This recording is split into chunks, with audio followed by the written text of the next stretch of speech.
Hello everyone, and welcome to episode 154 of A Stitch in Time. I am Carol, also known as Knits and Pearls on Ravelry, and I'm coming to you from my home not too far east of Vancouver, British Columbia. If this is your first time watching, a very special hello and welcome to you. Thank you for checking out the podcast, and if you're a returning viewer, welcome back. Thank you for coming by yet again to spend part of your day with me. A huge thank you to everyone who so kindly and graciously reached out and said hello since my last episode. I have been most ungracious and have yet to respond to a single comment. I apologize for that. I am hoping to rectify it by the time this episode goes live. No good excuses, I just haven't gotten around to it. This episode this week is going to look a lot like last week's in the sense that I'm going to talk about the same three projects. So don't adjust your screen. If you feel like you're having deja vu all over again, it's simply because I haven't moved on to anything new, except that I do have progress, good progress in all of the projects to share with you. To make up for that, I have lots of pretty yarn to show you. I went a little bit crazy on a end of summer sale, and those packages arrived this week. So stay tuned for that, and I'll also share an upcoming project with you. So get comfy, maybe pour yourself a drink, hot or cold, depending on your current location and situation. I have got a cup of tea here with me today. Nothing fancy, just Orange Pekoe David's tea. And it's still pretty hot. That's a miracle. Usually I sit down to record and then I feel like, oh, I have to do this and this and this. And then by the time I get to my tea, it's usually kind of lukewarm at best. Yeah, let's jump into it. First things first, I have a finished project that I cannot show you. As I told you, I've been working on a secret project. I finished it this past weekend. It's all blocked, and I am hoping to get it in the mail tomorrow and off to its recipient. So as soon as it has been received and revealed, then I will share that project with you. In the meantime, I'm sorry you have to settle for, like I say, the same ones I talked about last week. First things first are the Father's Day socks number 2 for my husband Cameron, made out of Cascade Heritage Wave in color 511, which is blues. And you've seen sock number 1, so there it is. And I think last week, I was working my way down the leg on sock number 2. And there's the yarn. You can see it's getting low. So I have since done the heel flap and gusset, heel turn. Yeah, heel flap and gusset. I finished the gusset. Now I'm working my way down the foot. He has a big foot, so it takes a little while. 72 stitches on a 2mm needle, top down, as you can see, a 2x2 rib, plain stockinette, as I said, traditional heel flap and gusset, rounded toe, nothing too fancy. So kind of at the point now where I'm back, now that I finished the decreases for the gusset, I'm back to a knit situation until the foot measures 8.5 inches, then I can do the toe. So yep, they're coming along really, really well, but I will be glad to see these ones end. They're not the most exciting socks to knit, as you might imagine, which is why it's great for when you're just sitting in the car or visiting with someone. I had a lot of it done just chit-chatting with people this week. Next is my Altitude socks. I brought the pattern in this week. This is a pattern from Helen Stewart's Handmade Sock Society 3. And You can see they have contrasting toes and some chevron feature up on the leg that has stripes in contrasting colors. So for those socks, I am using Madeline Tosh Euro sock, which is 100% merino wool in a fingering weight. I am doing it in 2 colors. This is 11 light. Whoops, it's going to lose something here.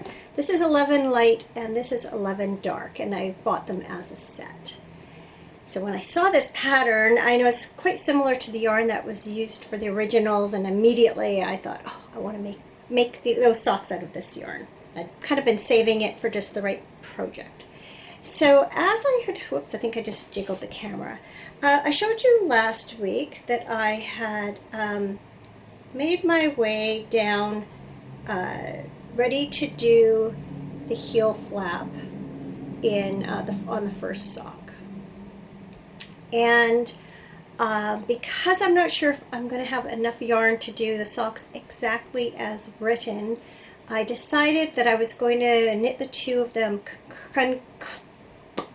concurrently on 2 separate needles, so that when I reach both toes, I can divide up this yarn, kind of knit back and forth, and then just see if, or I'll knit 1 toe, weigh it, see if I have enough to do the second toe. If not, I'm going to have to knit the foot a little bit longer, or knit into the toe a little ways with the light yarn, and then join this in order to finish them. So they will end up with contrasting toes. They just might be a little bit shallower in this color. That makes sense?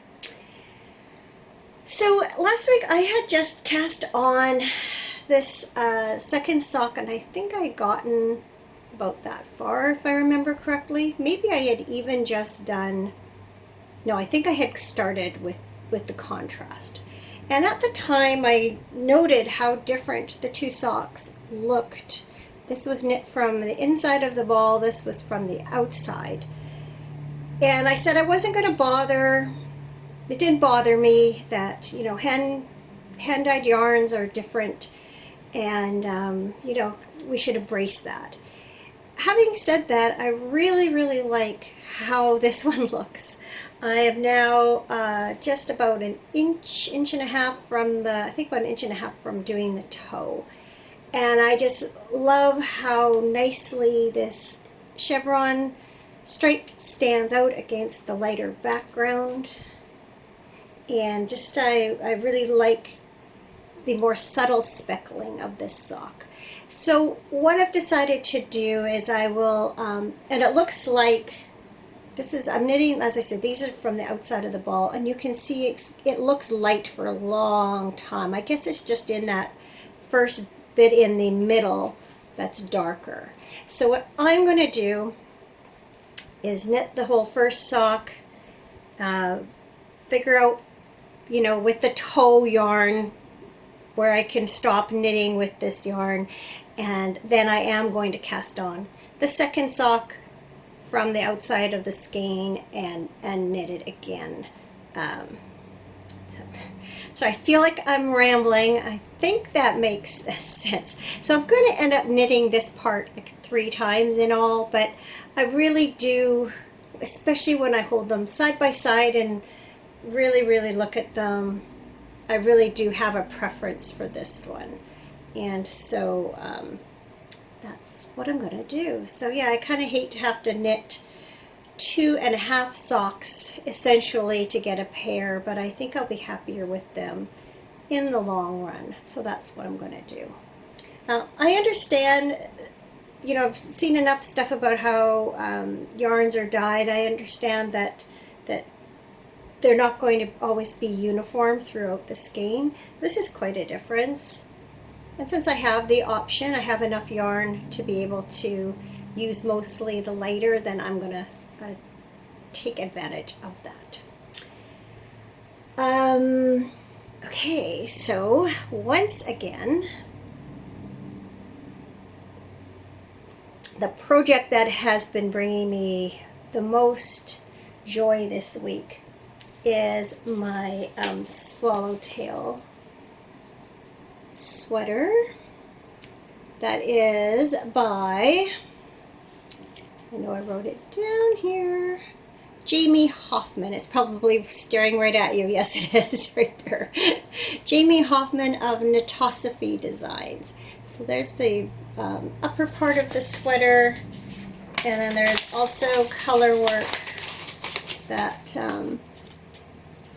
goes down at the bottom and at the bottom of the sleeves. I am knitting it in 4 different colors of Fiddly, whoops, just dropped the pattern. Fiddly Dye Works. It is a merino sock, 75% superwash merino, 25% nylon. And the 4 colors are, main color is main color is, let's get this right. This is Sophie. This is Adira. That's a contrast color 1, and it is much deeper than it's showing up on here. Much, much deeper. More purpley tone to it than it looks here. This is Olivia. That's contrast color 2. And then Julian, contrast color 3. I just continue to just love how these yarns are playing together and just how this sweater's turning out. So last week I think I had just divided for the body and sleeves, and I have been working my way. I'm just going to move the yarn over here because it's coming off. No, it's not. Hang on. It's just tangled. There we go. I've been working my way down the body. So I think when I talked to you last week, I had just begun here. So you can see I have that whole other section of color work done. I'm working my way down the body. I have done my waist decreases. I have less than an inch to knit, and then I can start doing the increases. So yeah, just look at that. And I tried it on last night. It continues to fit really well, so I'm very happy with every single thing about this sweater. I am knitting I have 2 skeins of the Sophie, which I am knitting, I'm alternating skeins using the helical method again. They are blending beautifully. They're very similar anyway. I think maybe one is just a tad lighter than the other, and I don't know if you can tell on camera, but I would say this one maybe runs a little bit lighter than this one, but they are quite similar. But yeah, there's no pooling. There's just everything is just working out so well. Of course, that's going to be my curse, right? Saying that. But yeah, super, super duper happy with that sweater. I feel like there was something I was going to say about it. I am lengthening the body by about an inch because I have a long torso. So it says to knit to 11 inches for my size before I begin the bottom color work. I'm going to knit to 12 inches from the underarm before I do the color work. And also I'm going to bend down and grab the pattern. Don't know if you can tell here. The sleeves are knit quite long and a little bit loose around the bottom, and that's intentional.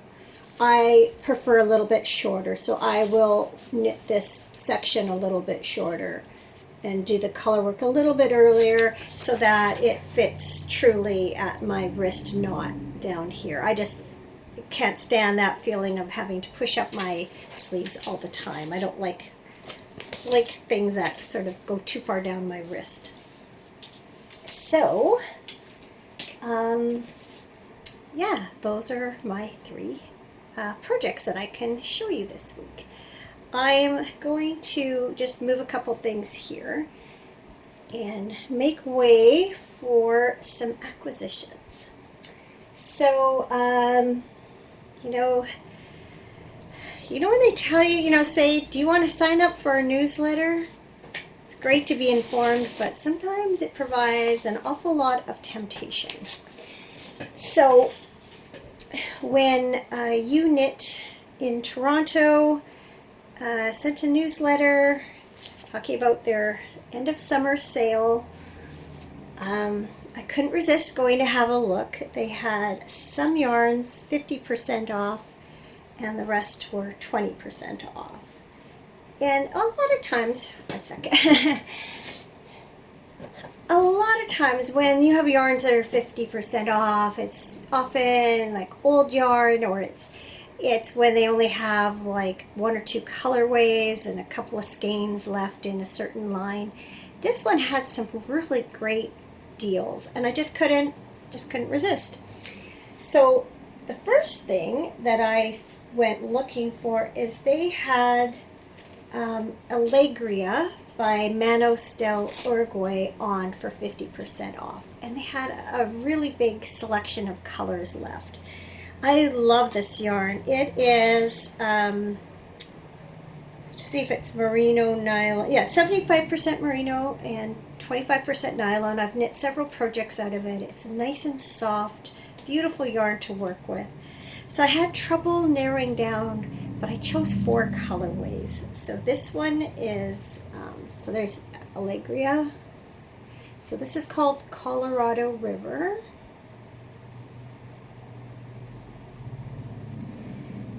This one is called Columbina. Just a cream background with splashes of color. I find at the gauge that I knit my socks, so far what I found is that this yarn knits up kind of in micro stripes. It's not actually a self-striping yarn, but I find that's how it knits up for me, and I really like that. This one is Cherry. Now I was trying to decide between this one and one called Ceresia, which seem to have similar colors. This one is not quite as dyed. It has a lot more sort of white space on it than some of the skeins I was looking at online, but it's still really pretty. Of course, it's red, so I love it. And green. I think red and green are my favorite colors. And this one is called Rambla Sur, which I looked up, and it means South Promenade. See, it's got beautiful greens, purple, light blue, bit of yellow. So I thought that was really pretty too. I could have bought 10 skeins of this easily, but I don't need 10 skeins of it. I don't even know if I need 4 skeins of it, but I bought them anyway. Then another deal I just could not resist is Crinkle, excuse the crinkle. They had Cascade 220 Superwash Effects, which is not a yarn I had seen before. They had that on for half price too. And I fell in love with this colorway called Lightning Storm. I think it's color 10. Does that not look like my colors? So it's a worsted weight, 220 yards, superwash. So I ended up getting 6 skeins of this because that will definitely be enough for a sweater or a cardigan, a pullover or a cardigan. I'm not sure which one I'm going to knit yet, but it will allow me to do some cables if I want. So I wanted to make sure whatever I decided to do that I would have enough. Depending on the sweater, I can sometimes get one out of 4 to 5 skeins, but I bought 6 just in case. And then while I was on Ravelry looking, one thing I do when I am not sure how a yarn is going to knit up, because you can see it's kind of, I don't even know how to describe it. It's not variegated exactly. Not sure how I would describe it. Maybe kettle dyed? Not sure. Anyway, I wanted to see how it knit up. So I was looking on Ravelry at different projects, and I came across a cowl knit in this yarn, and they had alternated it with this shade, which is Graphite. I think it's color 2. And they look really nice together. So just on a whim, I ordered one skein of this in case I wanted to stripe it or add some contrast. Or if I have leftovers, maybe I'll do something similar with one skein of each and just do some kind of scarf or cowl or shawl or something out of the two. But they do really look nice together.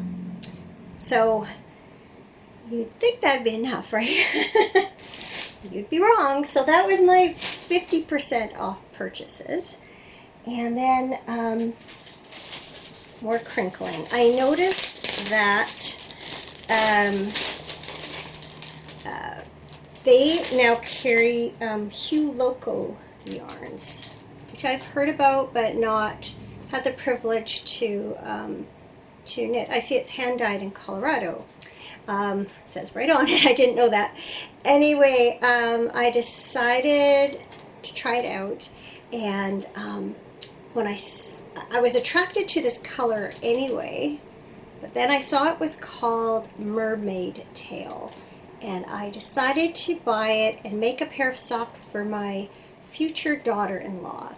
She is, she loves mermaids. She actually owns a couple of mermaid tails that she can put on and swim in.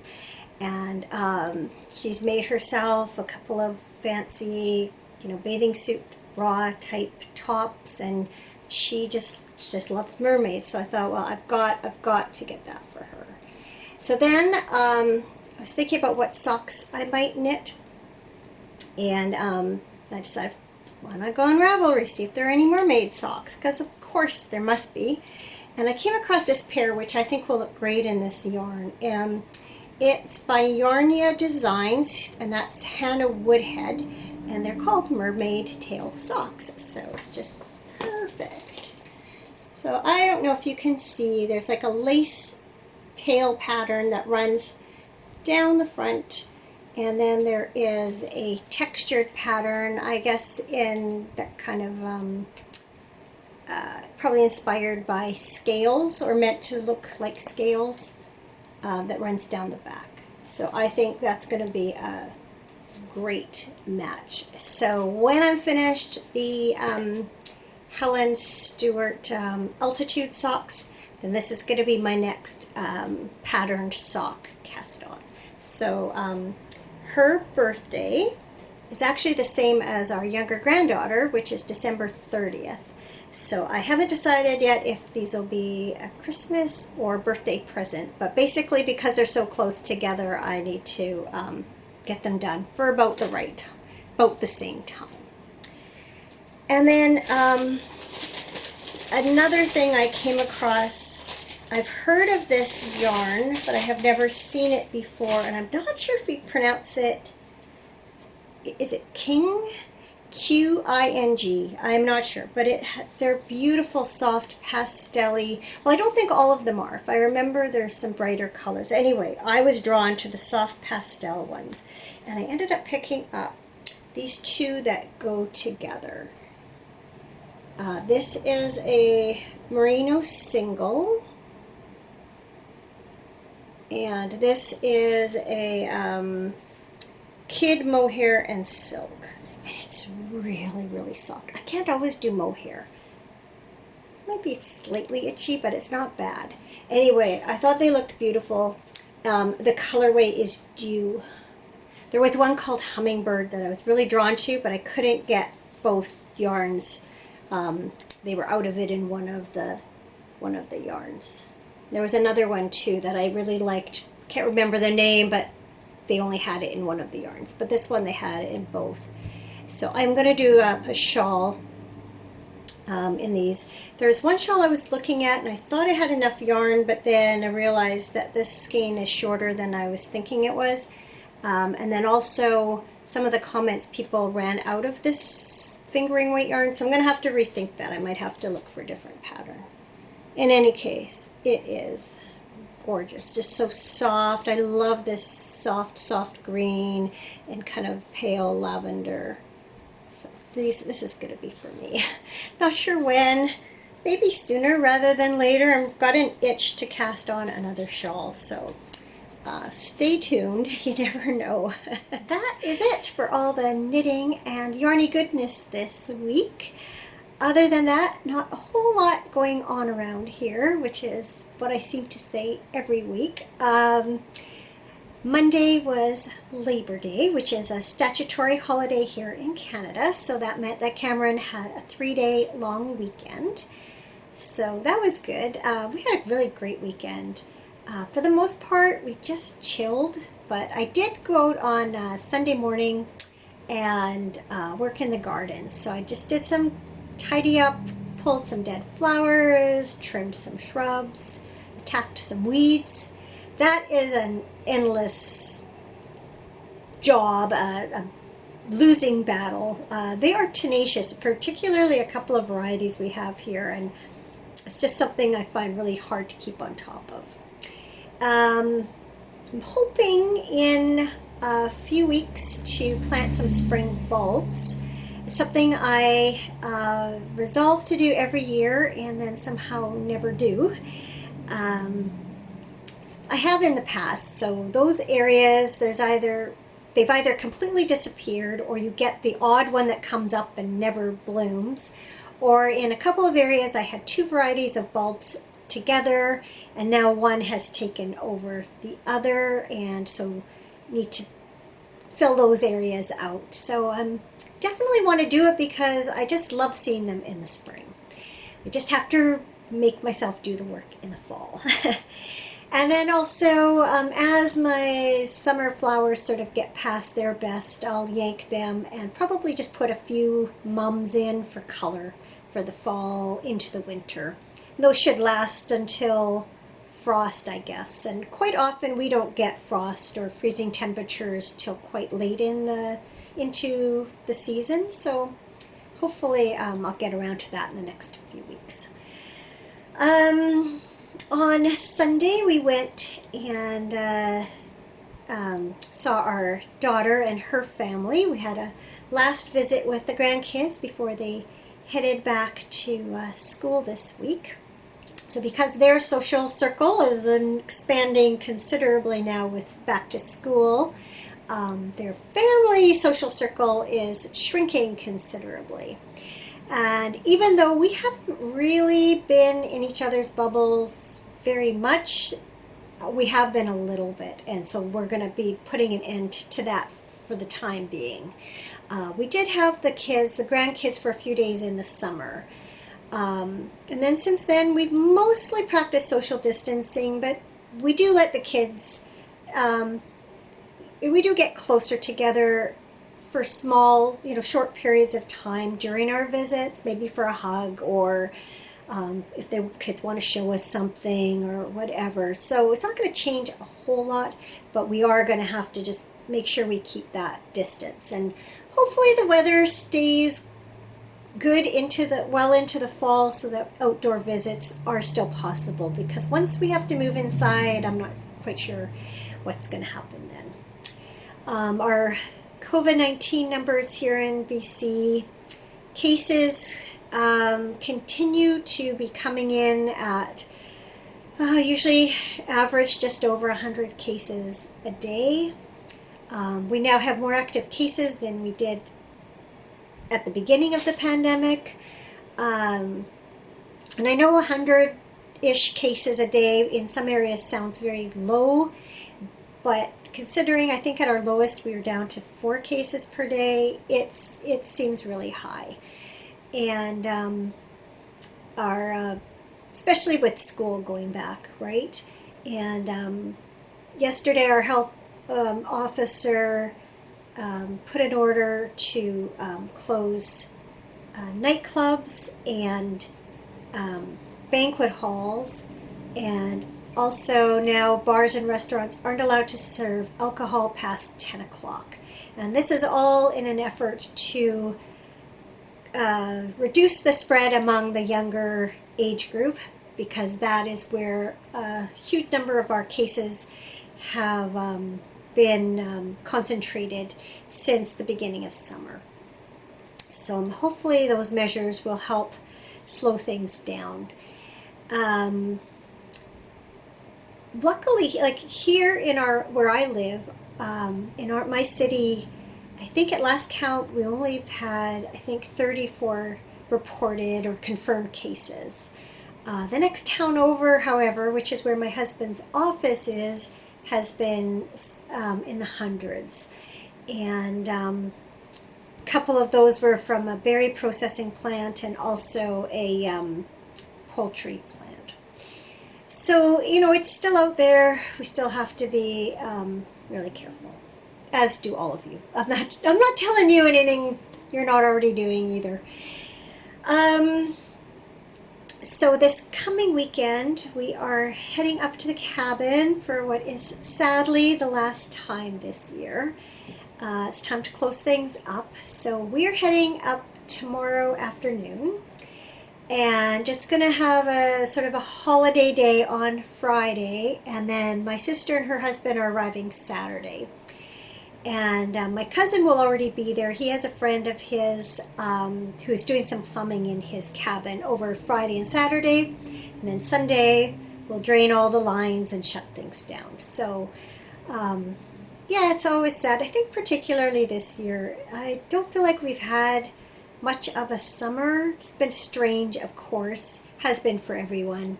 I'm not quite ready to see summer disappear. It'll also be the last time that I get to see my mom for a while. Who knows what things are going to look like at Christmas time. Normally she would come down for Christmas, spend it with family here, but that is up in the air again, or that is up in the air this year. We've already decided we're not having a family Christmas get together. So that's not going to happen, and yeah, it just remains to be seen whether it'd be safe or not for my mom to come down and at least have individual visits at Christmas time. We are heading away the following weekend too. Normally Cameron goes on a golf weekend with a bunch of guys in early June. And because of COVID-19, that didn't happen this year, so it was postponed until the fall. And the numbers are quite reduced this time. And so they've opened up the trip to spouses, partners, which normally doesn't happen. In fact, if your wife or significant other shows up, you have to buy everyone a round of drinks. That's how it usually works. It is definitely a guys only weekend. Now, mind you, us women aren't allowed to actually golf with them, but we're allowed to socialize before and after golf. So it's kind of funny. Part of me would be just as happy just to stay home as a normal. But I know Cameron really wanted me to come. And my sister and her husband are also going to be there. So I'll have someone to hang out with that I know during the day. But even that's complicated. It's wine country, and someone suggested, oh, the ladies can go wine tasting. But then it's a little bit complicated because we're all going to have our own vehicles, and we're not going to be traveling together in vehicles. So we either have to drive our men to the golf course and then go pick them up after. But then if we're wine tasting, we also don't want to be driving. So I don't know how much of that's going to happen. My sister and I will probably just hang out, maybe go for a walk. I'll bring lots of knitting, and lots of knitting for the car, because it's about 2.5, 3 hours each way. So I should get lots of car knitting done. Anyway, it'll be nice. It's in the Okanagan. For those of you who are in British Columbia, it's at Osoyoos. So the weather there should be really nice. I'm sure we'll pick up some apples on the way home because it's orchard country. So I look forward to that. And I know it'll be a nice little getaway, and probably will be our last for who knows how long. So I really should take advantage of the opportunity to get out of these four walls and enjoy a little bit of time away. So yeah, now I've just got to figure out for tomorrow. I need to figure out the meals for the weekend. Not the breakfast and lunch are easy, it's dinner. I just hate planning meals, and I'm particularly stuck this time. But I need to go get a few groceries in the morning, so I need to figure out what to do. So that's what I'm going to do after I finish with all this. Really put my head to it. Not that I haven't been, but I really need to decide and make up a grocery list. Anyway, that's all to say. Between going away this weekend and next weekend, I may not record next week. It's another short week. So if you don't see me next week, don't worry. If I don't record next week, I will almost certainly record the week after, unless something completely unexpected happens. So watch for that. And something good.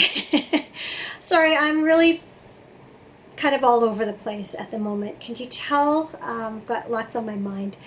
Yeah, I was trying to think of my something good for today, and then I watched Arne and Carlos today, this morning while I was doing some knitting. So I think a lot of you are familiar with Arne and Carlos. They have a line of sock yarn out with Regia. And they have a YouTube channel, and they do, Sundays they do mostly tutorials. Back when, I think late March, they came back from England, I think it was, and they had to quarantine for 2 weeks. So they started putting out a quarantine podcast every day. And every day they would introduce a new knitted colorwork block that you could sew all together into. I can't even remember what the finished product was supposed to be. I never did any of the knitting. I just used to watch it and got quite a kick out of their dynamic when they're not sort of scripted, especially. And then they both ended up getting sick with COVID, and the podcast kind of went on hiatus. And then this summer, I guess in June, they did a trip up to northern Norway, which is where they live, is in Norway. And they did a little series of videos they put out just in August. So I've been watching those too.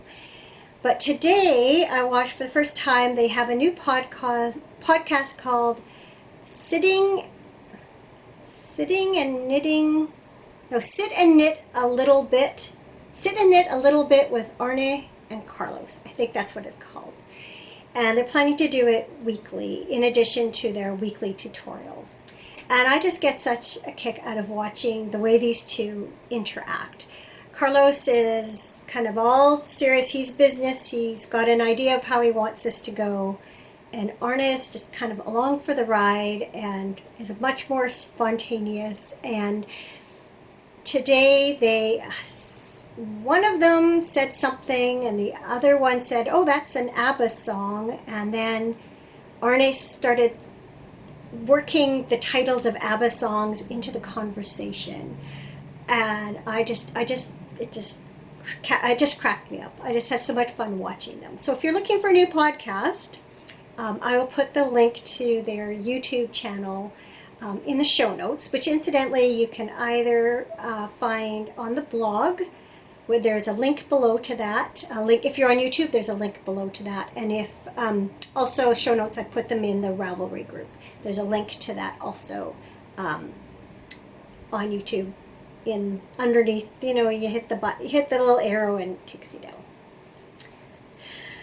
I think I'd better go. I've got to get this thing up and running before I head out tomorrow. And I still have not packed a thing, be it clothing or food.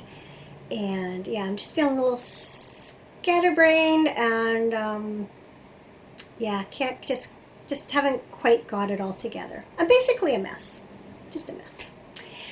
Anyway, I will see you either next week or the week after. I hope you are well, and I hope you continue to stay well until then. So thank you for watching. Take care until next time.